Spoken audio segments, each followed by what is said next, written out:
오늘은 요한복음 5장 19, 29절의 말씀으로 예수 하나님이 세우신 구원자, 다시 읽어드리겠습니다. 예수 하나님이 세우신 구원자, 이런 제목으로 오늘 말씀을 금요기도의 말씀을 나누도록 하겠습니다. 우리는 지난주에 이 베데스다 목가에 있던 38년 된 병자를 예수님께서 명절에 올라가셔서 만나시고 고쳐주신 사건을 보았습니다.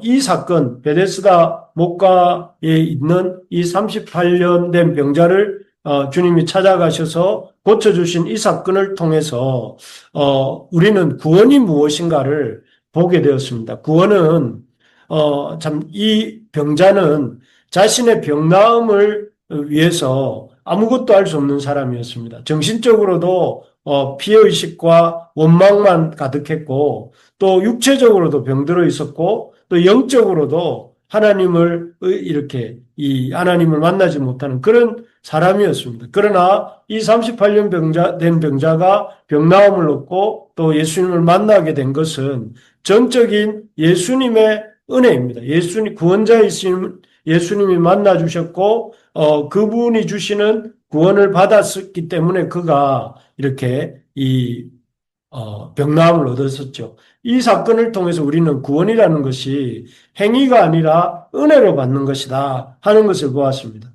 우리의 어떤 자격이나 우리의 어떤 행위 혹은 우리의 유능함으로 구원을 얻는 것이 아니고 주님의 선제적이고 무조건적이며 일방적인 주님의 이 역사하심으로 말미암아 우리가 구원을 얻는 것이다 하는 것을 우리가 보았습니다.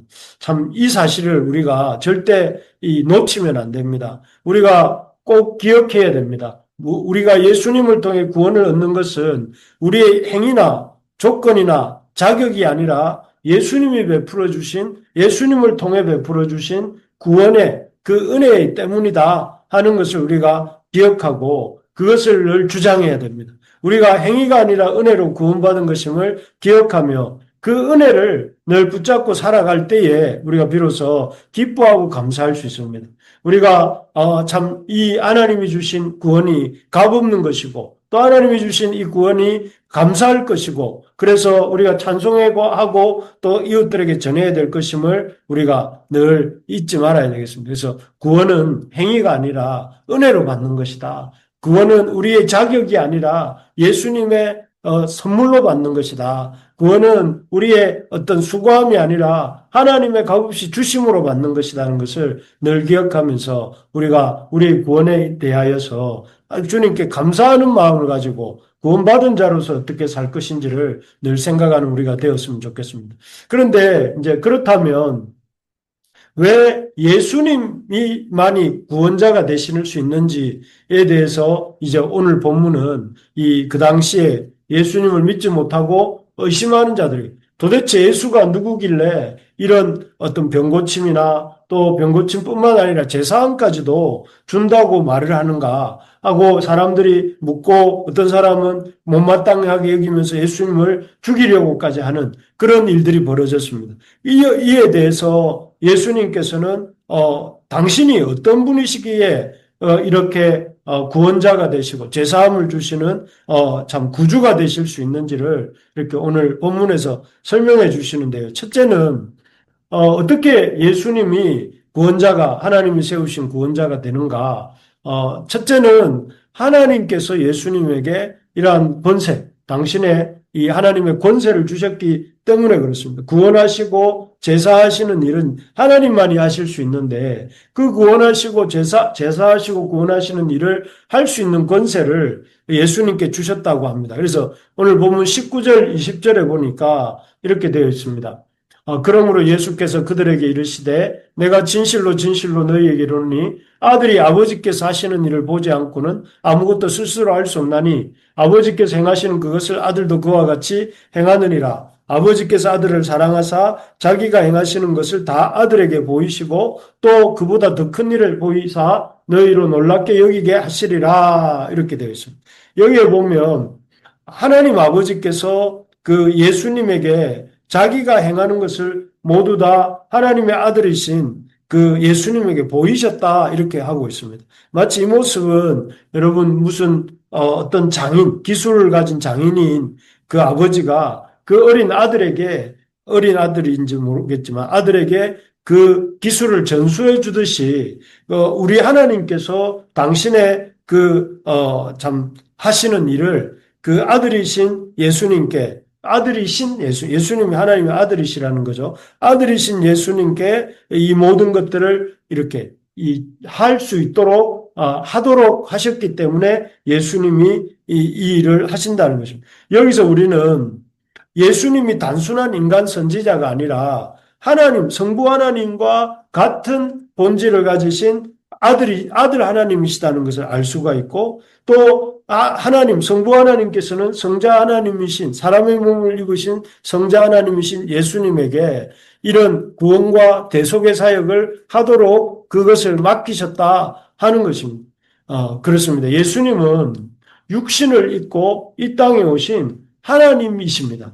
아들 하나님이십니다. 그래서 예수님은 하나님의 사람의 몸을 입고 이 땅에 오신 하나님의 거룩한 아들로서 성부 하나님의 모든 권세를 가지신 성자 하나님이십니다. 그래서 그분은 성부 하나님과 똑같은 하나님의 권세를 가지신 신적 권세를 가지신 분이시기 때문에 그러한 어떤 이 대속과 죄사함의 이러한 선포를 하실 수 있다 하는 것을 우리에게 보여주십니다. 그렇기 때문에 여러분 우리가 예수님에 대해서 어떻게 알아야 되냐면 4대 성인 중에 한 분이 아니라 그렇게 말하면 안 되고 신성을 가지신 성자 하나님이시다 하는 사실을 우리가 명심하고 참 하나님이신 동시에 참 사람으로서의 참 사람이신 권세를 가지신 분으로 이렇게 영접하고 그분을 따를 수 있어야 되겠습니다. 두 번째로 보면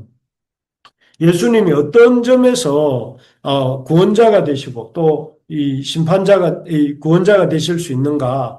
어떻게 예수님이 제사함과 대속의 은혜를 베푸시는 분이 될 수 있는가? 그 이유는 예수님이 심판자인 동시에 영생을 주시는 통치자이시기 때문에 그렇습니다.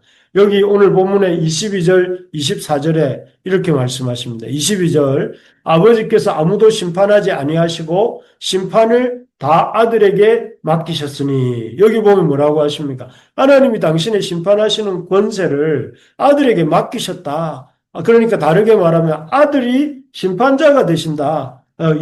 아들이신 예수님이 심판자가 되신다 하는 것이죠. 그리고 또 24절에 보면 내가 진실로 진실로 너희에게 이르노니 내 말을 듣고 또 나고 오니신 이를 믿는 자는 영생을 얻었고 심판에 이르지 아니하나니 사망에서 생명으로 옮겼느니라. 여기도 보면 뭐라고 되어 있습니까? 예수님은 하나님의 그 심판의 권세를 가지셨을 뿐만 아니라 당신을 믿고 또 당신을 보내신 이를 믿는 자는 그 영생을 얻게 하시고 심판에 이르지 않게 하시고 사망에서 생명으로 옮기신다. 이렇게 되어 있습니다.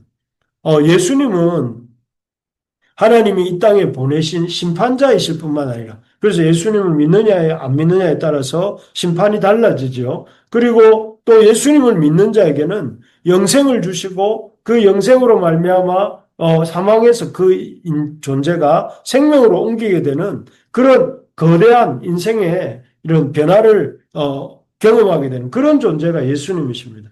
그래서 우리가 누구든지 예수님이 하나님이 보내신 심판자이실 뿐만 아니라 구원자이심을 믿는 자는 영생을 얻고 심판을 받지 않습니다. 이건 제가 하는 말이 아니고 목사인 제가 하는 말이 아니고 성경 구절에 그렇게 되어 있습니다.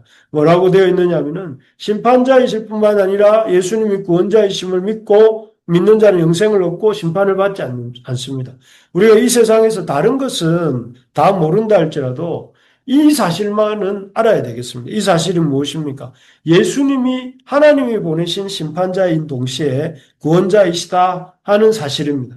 그래서 이것을 우리가 굳게 믿고 참 우리 주변에 이 단순하지만 놀라운 이 사실을 왜 믿지 않는지 참 답답합니다. 사람들에게 이 사실을 참 전해야 되겠습니다.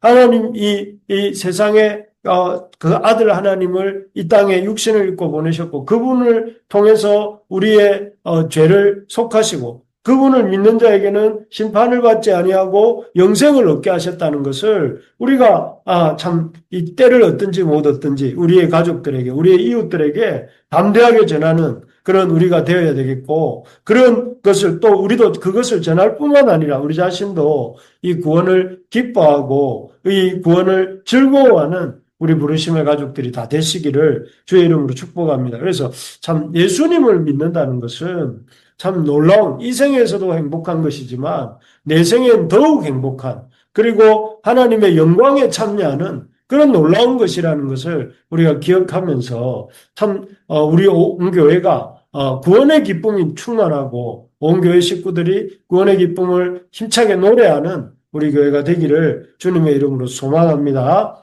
마지막으로 하나님이 이 예수님이 구원자가 되시는 이유는 예수님이 부활과 생명의 주님이시기 때문입니다. 여기 보면 28절, 29절인데요. 같이 한번 읽어볼까요? 28절, 29절 시작. 이를 놀랍게 여기지 말라. 무덤 속에 있는 자가 다 그의 음성을 들을 때가 오나니 선한 일을 행한 자는 생명의 부활로 악한 일을 행한 자는 심판의 부활로 나오리라. 아멘. 여기 보면 모든 사람들이 마지막 날에 어떤 일이 벌어지는지 모든 사람에게 어떤 일이 벌어지는지에 대해서 말씀합니다. 그 마지막 날에 무덤 속에 있는 자가 다 그의 음성을 들을 때가 온다고 합니다. 이 세상에 참 무덤에 있지 않는 자가 없죠. 우리 이전에 살아갔던 사람들은 모두 다 무덤에 있습니다. 한마디로 모든 사람들이 다 부활한다는 것입니다. 모든 사람들이 다 살아날 것인데 살아나서 선한 일을 행한 자는 생명의 부활로 악한 일을 행한 자는 심판의 부활로 부활하게 된다 하십니다. 그리고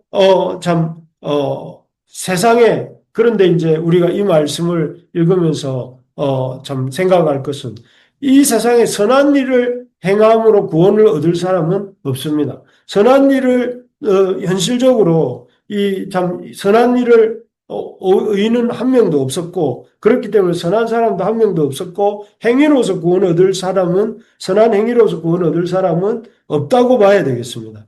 그런데 그렇기 때문에 모든 사람은 선한 일을 행한 자는 생명의 부활로 되어 있지만 선한 일을 행할 수 있는 사람이 없고 능력이 없기 때문에 모든 사람은 심판의 부활로 나아갈 수밖에 없지만 그러나 참 예수님을 믿는 사람에게는 이런 어떤 믿음으로 말미암아 의롭다함을 받게 하시고 선한 자로 여기심으로 생명의 부활에 동참하게 해주신다 하는 것입니다. 그래서 우리가 믿는 이 예수님으로 말미암아 우리가 의롭다 여김을 받게 되고 그 의롭다 여김을 받음으로 말미암아 우리가 생명의 부활을 얻게 하시는 분이 바로 우리 예수님이시다 하는 것입니다. 그래서 우리가 예수님만이 당신이 부활하신 분이시고 죽음에서 부활하신 분이시고 또 그 부활의 생명을 자기를 따르는 자들에게 이렇게 믿음으로 자기를 따르는 자들에게 주시는 분이시기 때문에 그분이야말로 이런 구원자가 되신다 하는 것입니다. 그래서 우리가 참 주님을 믿고 섬길 때에 우리를 의롭다고 여겨주시고 그 의로움에 대하여서 생명의 부활을 선물로 주시는 주님을 우리가 기뻐할 수 있기를 바랍니다. 말씀을 정리하겠습니다. 오늘 말씀은 하나님이 이 베데스다 목가에 있는 38년 된 병자를 고치신 예수님이 왜 어떻게 이렇게 생명의 구원자가 되실 수 있는가 그 이유에 대해서 생각해 보았습니다. 성경이 말씀하는 예수님이 생명의 구원자가 되시는 세 가지 이유는 첫째는 하나님이 생명의 권세를 이렇게 예수님에게 주셨기 때문이다. 그 말씀드렸습니다. 사람들을 살게 하는 그 권세를 주셨기 때문이고 두 번째로는 예수님이 심판자이시기 때문에 그렇다고 말씀했고 세 번째로는 예수님이 부활의 주님이시기 때문에 그렇다는 것을 우리가 살펴보면서 우리가 이 예수님을 더욱 힘있게 믿고 또 이 예수님을 힘있게 의지하면서 믿음으로 살아가는 우리 모든 부르심의 가족들 되시기를 바랍니다. 그리고 아울러서 이 생명의 주님, 또 구원의 주님, 우리를 속죄해 주시는 속죄의 주님을 우리가 잠잠하지 말고 기회를 얻든지 못 얻든지 힘차게 우리가 전파하는 우리 부르심의 가족들 되셔서 우리 교회뿐 아니라 여러분들의 개인의 삶에 있어서도 이 복음 전파의 열매가 맺히는 이 7월이 되고 또 하반기가 되기를 주님의 이름으로 축복합니다. 아멘.